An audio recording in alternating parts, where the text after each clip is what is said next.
कई बार दफ्तर की परिस्थितियों के कारण कुछ कर्मचारियों की सेवा समाप्त करनी पड़ती है। कई बार हमें दोषी भी मानते हैं वो। नौकरी हटा रहे हैं, बर्खास्त कर रहे हैं, वो अपराधी है कि नहीं इस योग्य? महाराज जी, कई बार ना पॉलिटिक्स इतनी होती है कि हम एक माध्यम बना दिया जाता है, बोला जाता है कि इनको हटा दो।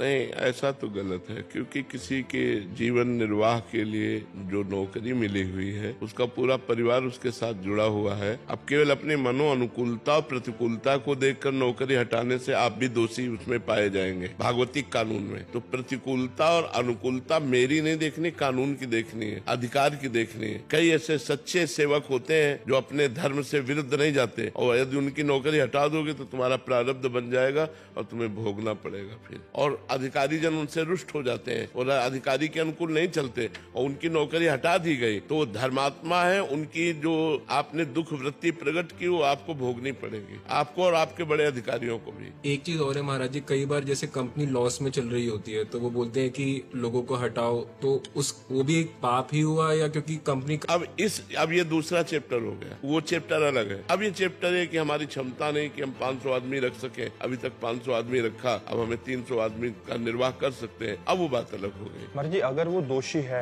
वास्तविकता में, फिर वो रो रहा है, गा रहा है, अगर गलती करता है तो पहली गलती में हमें उसको निष्कासित नहीं करना चाहिए, पहली गलती में हमें चांस देना चाहिए और उसे सावधान कर देना चाहिए। अपराध की कोटि कुछ ऐसी है कि उसको निकालना ही है, फिर तो निकाल देना चाहिए, फिर निकाल देना। मतलब ऐसा नहीं कि छोटी सी गलती से उसको निकाल दें, वो एक अलग बात है।